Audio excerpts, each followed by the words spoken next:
the words of my mouth and the meditation of our hearts be acceptable in your sight, O Lord, our strength and our Redeemer.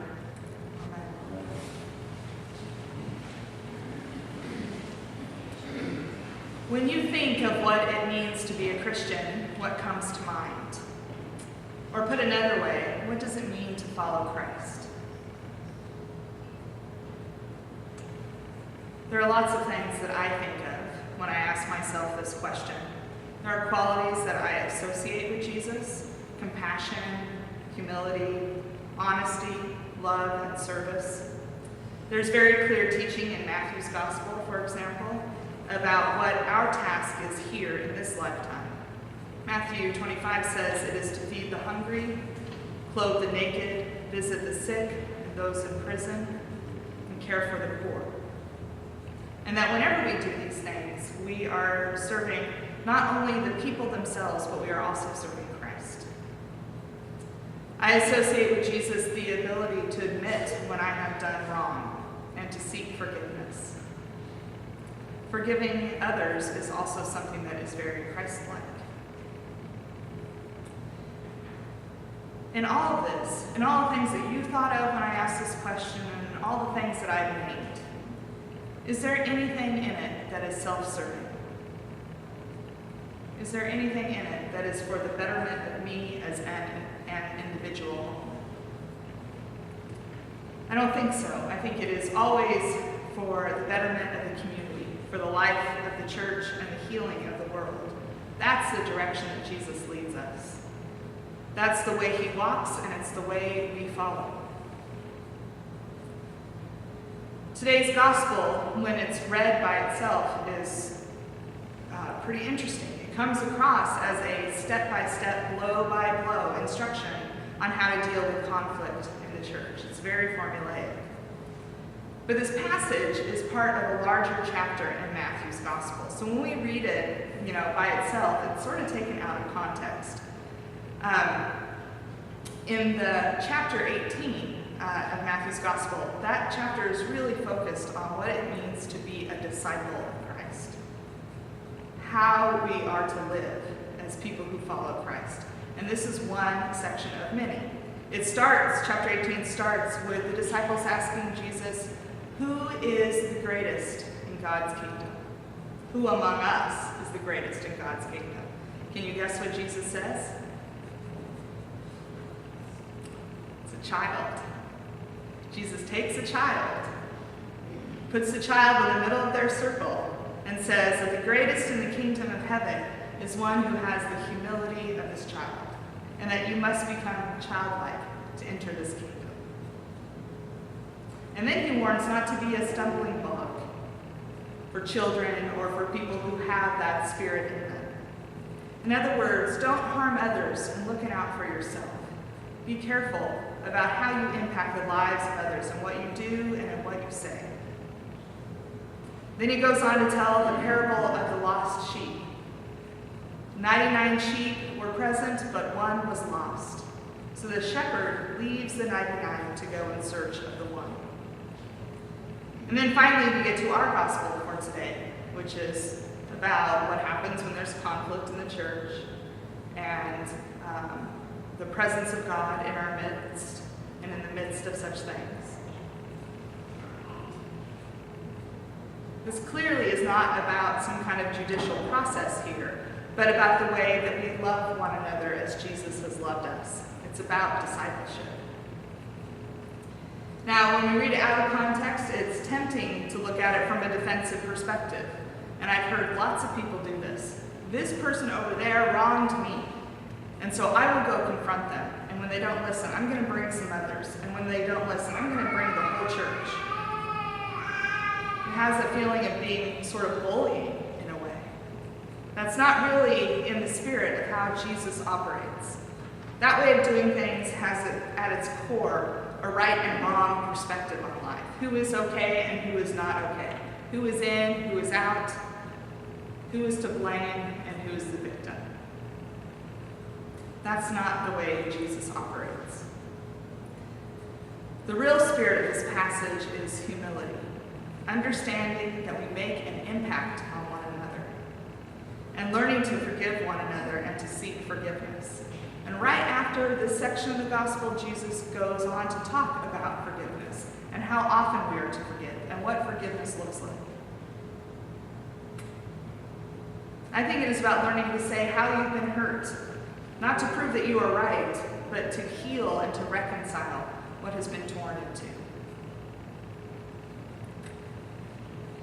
Here's the sticky part of the gospel. Jesus says, if the offender refuses to listen even to the church, let that one be to you as a Gentile and tax collector. Now on the surface, we would think exile, excommunication. Gentiles and tax collectors were the lowest of the low. Gentiles, obviously, were not Jews. And tax collectors were folks who sold out their own people to make a buck and in support of the Roman Empire. Excommunication sounds right. Yeah, I mean, that makes sense. But is that what Jesus does? Does he excommunicate and banish? Right before this, we hear the parable of the lost sheep and how the shepherd leaves the flock of 99 in search of that one. And from many, many other places in the Gospels, we hear about Jesus spending time with Gentiles and tax collectors, with prostitutes and other marginalized people. Jesus makes it a point to hang out with the lowest of the low here. So now I can't say for sure what this means, but my guess is that being as a Gentile and a tax collector to a community does not mean excommunication. It means seeking that person out, building a relationship. It's quite the opposite of what our culture at large is about. And I would say it's also quite the opposite of what a lot of the Christian church is about. But it's what Jesus would do, the Jesus I know, the Jesus I read in the Gospels. It's what Jesus would do. And I believe it's what Jesus would want us to do, his disciples. So going back to my question at the beginning of the sermon, what does it mean to be a Christian? What does it mean to be a follower of Christ?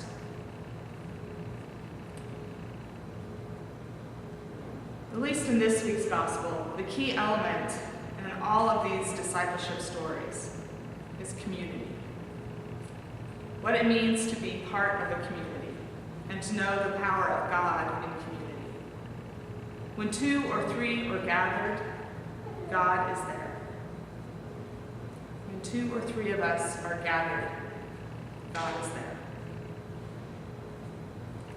That's not because God runs around the world looking for small groups of Christians to hang out with, but because through our baptism and our commitment to this life of faith, there is an indwelling of the Holy Spirit in each and every one of us, in you and in me, in everyone.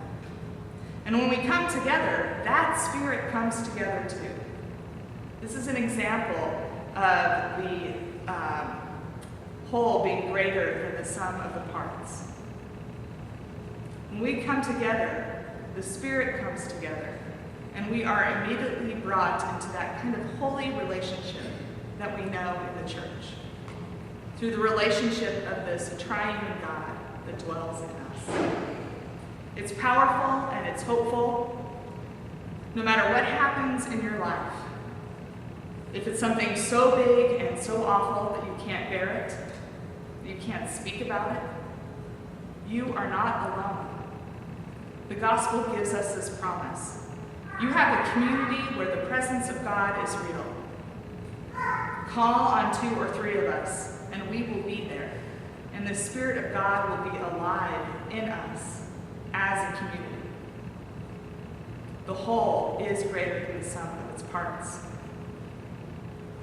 It also means that no matter who comes and goes from our community, and today I am thinking especially of Brian O'Rourke, his wife Jenny, and their daughter Maggie, and Brian's mom Cynthia, who's been very much a part of our community as well. That Spirit of God in them is the same Spirit of God in us. The connection we have in this community of faith does not end when we leave. We are always connected through the power of the Spirit. We are always one through the unifying power of Christ. We are never alone. Remember this as we celebrate Brian's ministry with us today and bless them as they begin their next adventure. This mutual gift of blessing that we have received, both us from Brian and his family and the blessing that we have given them, that blessing does not end. It has opportunity to grow in new places and new relationships, to become something new in this time of transition. We are all disciples of Christ. And as disciples of Christ, we are one, always and forever.